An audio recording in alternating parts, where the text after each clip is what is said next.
El reconocimiento del despertar espiritual. Un poderoso grupo cristiano de oración e intercesión por los hijos de Dios. El reconocimiento del despertar espiritual es la solución práctica contra los ataques espirituales. El reconocimiento del despertar espiritual te da, primero, enseñanzas espirituales prácticas y profundas. Segundo, entrenamiento espiritual conforme. Tercero, te permite crear experiencias personales fascinantes. A partir de ahora, entrena espiritualmente con el Señor Jesucristo de Nazaret para ser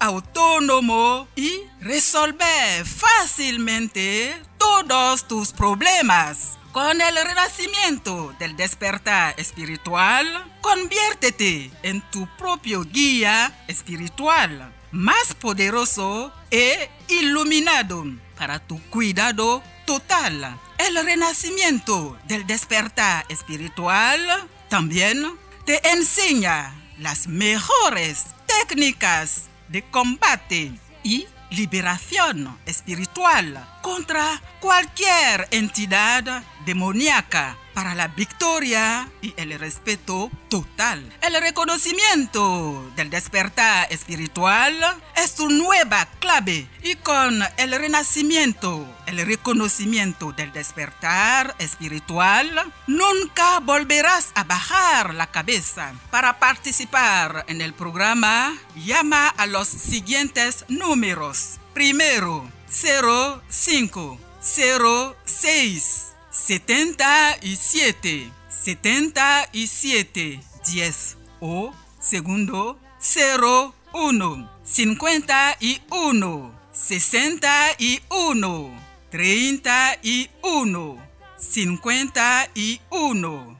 Tercero 27 35 96 84 68. Nota: todas las enseñanzas están disponibles en YouTube y Facebook. Que nuestro Señor Jesucristo de Nazaret os guíe. Amén. Amén. Amén.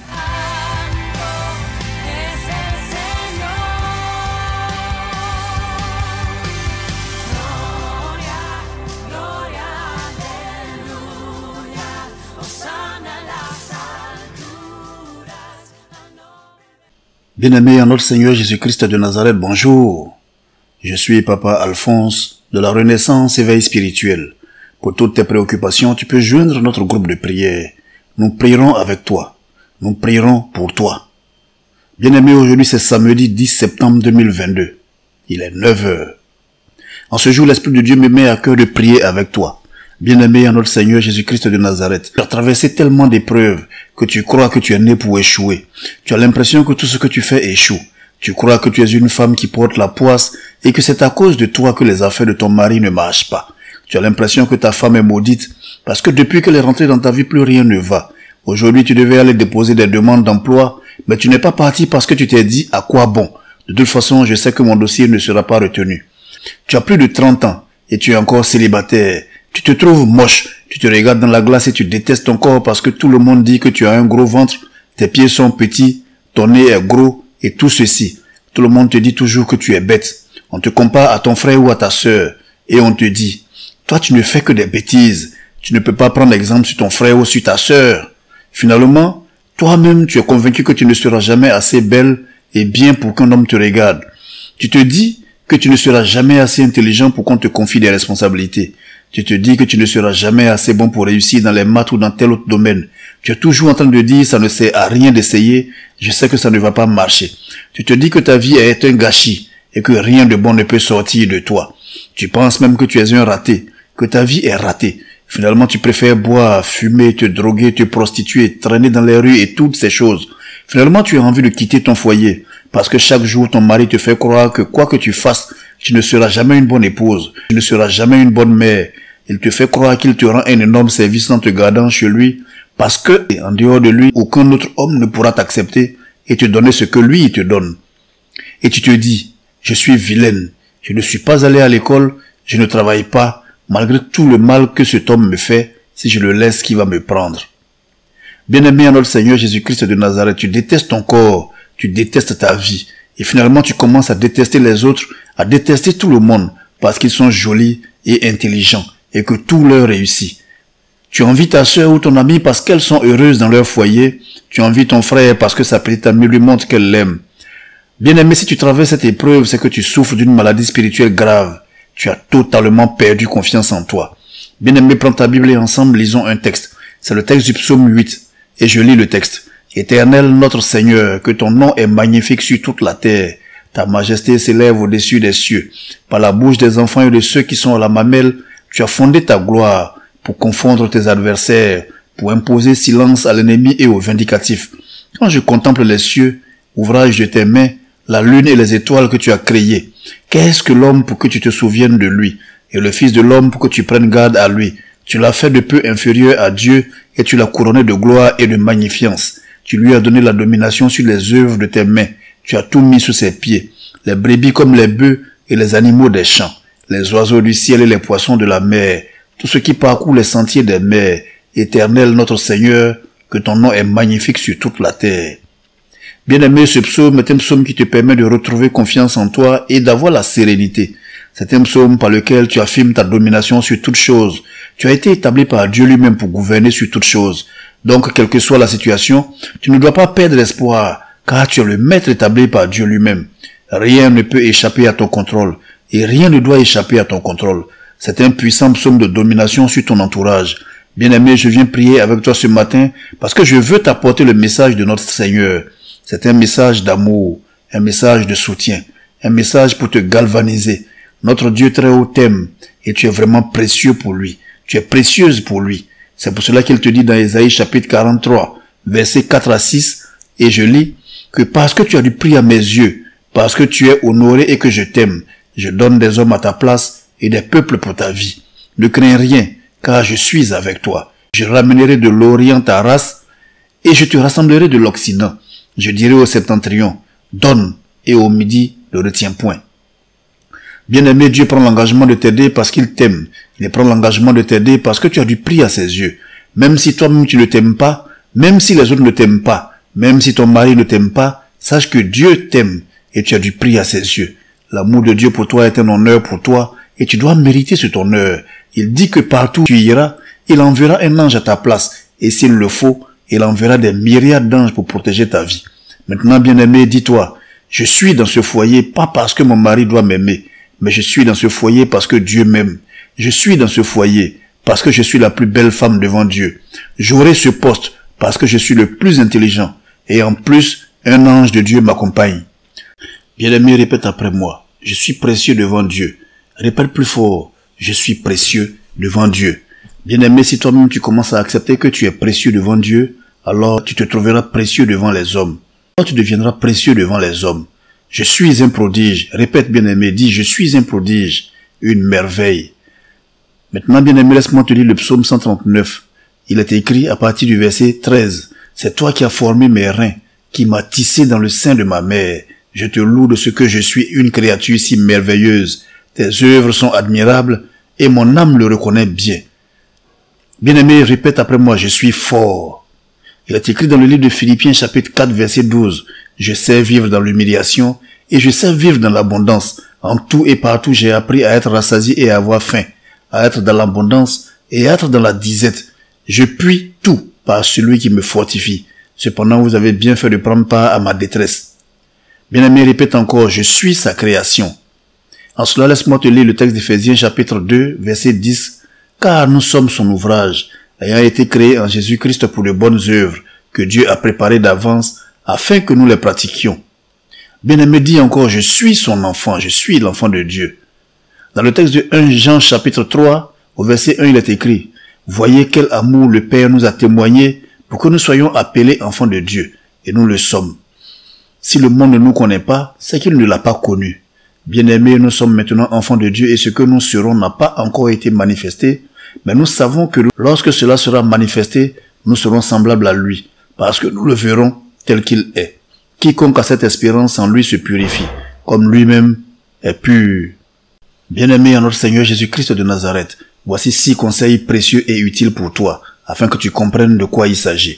Premier conseil, prends conscience de qui tu es. Pose-toi la question suivante. Qui suis-je? Répète encore plus fort. Qui suis-je? Bien-aimé, à cette question, Dieu te répond que tu n'es pas une personne insignifiante. Tu n'es pas n'importe qui. Malgré ce que les autres veulent te faire croire, tu n'es pas n'importe qui. Répète après moi. Je ne suis pas n'importe qui. Répète encore plus fort. Je ne suis pas n'importe qui. Bien-aimé, tu fais partie du plan de Dieu. En fait, tu es un pion essentiel du plan de Dieu parce que tu es son enfant chéri. Bien-aimé, tu n'es pas un accident. Tu n'es pas le fruit du hasard. Si tu es là, c'est parce que Dieu l'a voulu. Et si Dieu a voulu que tu sois là, c'est que tu comptes beaucoup pour lui. Et si tu comptes beaucoup pour lui, c'est que tu comptes beaucoup pour le monde. Même ceux qui ne le savent pas, tu comptes beaucoup pour eux. Bien-aimé, voici le deuxième conseil. Arrête de te sous-estimer et prends-toi au sérieux. Bien-aimé, en tant que fils et fille du roi, ta valeur est grande. Le royaume t'appartient. En tant que prince héritier ou princesse héritière, le royaume t'appartient. Et toutes les nations et leur gloire t'appartiennent. Arrête donc de dire que tu n'es rien et présente-toi devant le monde comme un prince qui règne sur un royaume. N'aie pas peur de t'affirmer et d'affirmer ta personnalité. Bien-aimé, voici le troisième conseil que je te donne. Ne te focalise pas sur ce que les gens disent de toi. Bien-aimé, quel que soit ce que les gens diront de toi, n'aie pas peur de leurs avis. Bien-aimé, sais-tu que Moïse était bègue? À côté de cela, il avait honte d'affronter le monde. Et lorsque Dieu lui a demandé d'aller parler à Pharaon, il a refusé au départ. Il avait peur. En fait, il manquait de confiance en lui à cause de son handicap. Mais parce que Dieu l'a choisi et l'a établi, il a réussi à prendre le dessus et il a obéi au Seigneur en se faisant accompagner par son frère Aaron. Bien-aimé, ton manque de confiance en toi peut te faire passer à côté de ta destinée. Lorsque Dieu t'appelle, ne regarde pas tes faiblesses, ne regarde pas ce que diront les autres, mais regarde ton Dieu qui t'envoie en mission. Comme on dit souvent, Dieu n'appelle pas les personnes qualifiées, mais il qualifie ceux qui l'appellent. Bien-aimé, Dieu t'a appelé et considère que je suis Aaron, qui vient prier avec toi ce matin pour t'aider à obéir au plan de Dieu, car une grande destinée t'attend. Bien-aimé, voici le quatrième conseil que je te donne. Ne te cache plus des autres. Bien-aimé, tu es tellement timide que tu es renfermé sur toi-même. Tu as même peur de participer aux activités du groupe. Ton manque de confiance est en train de détruire tes relations avec les autres. Les gens croient que tu refuses de te mélanger à eux parce que tu es orgueilleux. Mais cela n'est pas vrai. Bien-aimé, ressaisis-toi et accepte de t'ouvrir aux autres. Tu verras que parfois tu as des personnes formidables autour de toi qui t'aiment et qui veulent te serrer dans leurs bras. Dis-toi qu'après tout, toutes les créatures de Dieu ne sont forcément pas mauvaises. Bien-aimé, voici le cinquième conseil que je te donne. Bien-aimé, déjà mets-toi en valeur physiquement. Porte de belles chaussures, mets un beau costume. Valorise-toi. Si tu te présentes comme une vieille femme fanée, le monde te verra comme une vieille femme fanée et sans intérêt.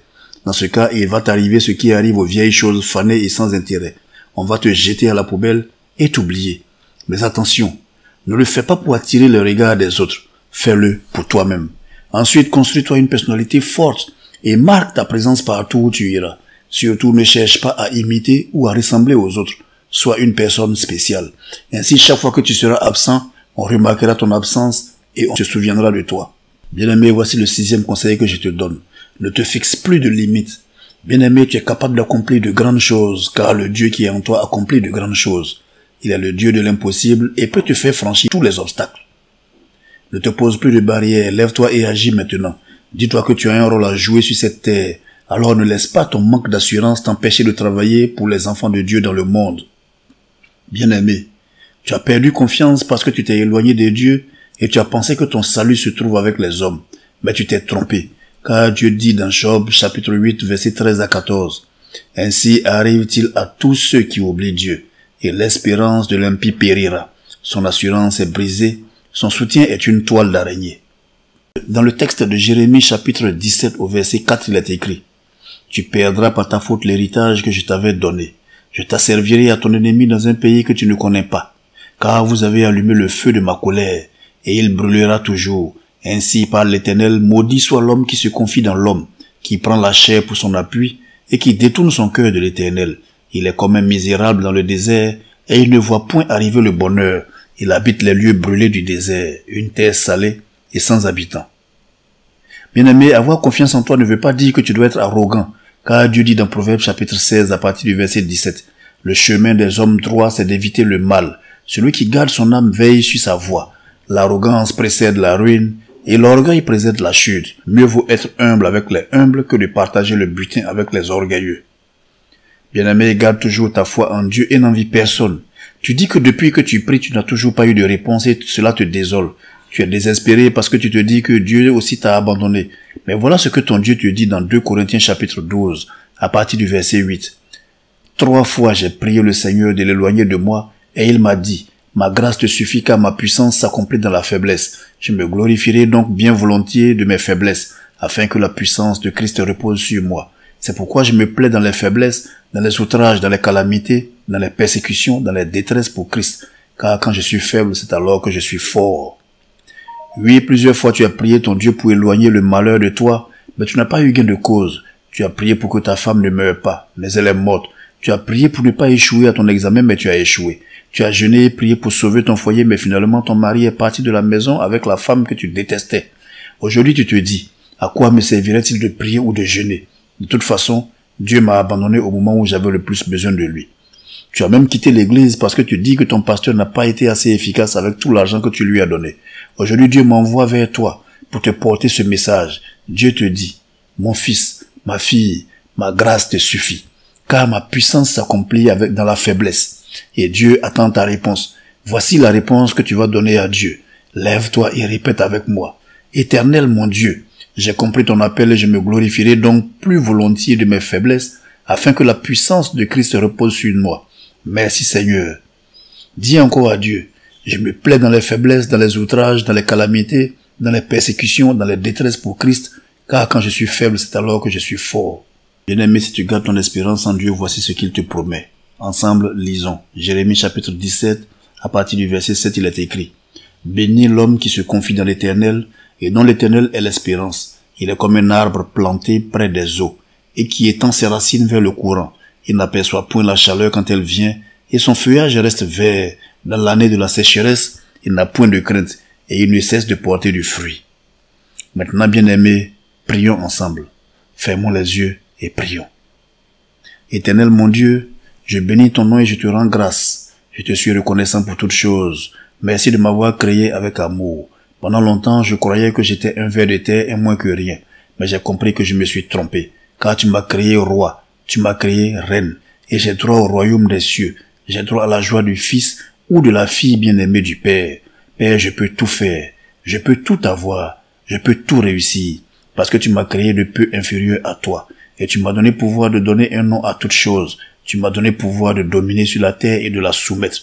Maintenant, je revendique mon droit. Dès cet instant, je m'appelle Victoire, et je vais dominer sur toute chose. Père, selon ta parole, ce n'est pas à mon arc que je me confie, ce n'est pas mon épée qui me sauvera, mais c'est toi qui me délivres de mes ennemis et qui confonds ceux qui me haïssent. Père, je me glorifierai en toi chaque jour, et je célébrerai à jamais ton nom. Amen. Amen. Amen.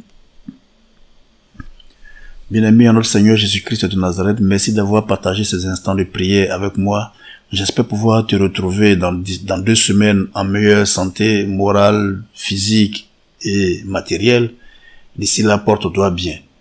Je suis Papa Alphonse de la Renaissance Éveil Spirituel. Pour toutes tes préoccupations, tu peux joindre notre groupe de prière au numéro suivant 27 35 96 84 68 05 06 77 77 10 01 51 61 31 51. Et je te rappelle que tous nos enseignements sont disponibles sur YouTube et Facebook. Que notre Seigneur Jésus-Christ de Nazareth marche avec toi et qu'il te garde en bonne santé d'ici que nous nous retrouvions. Amen, amen, amen.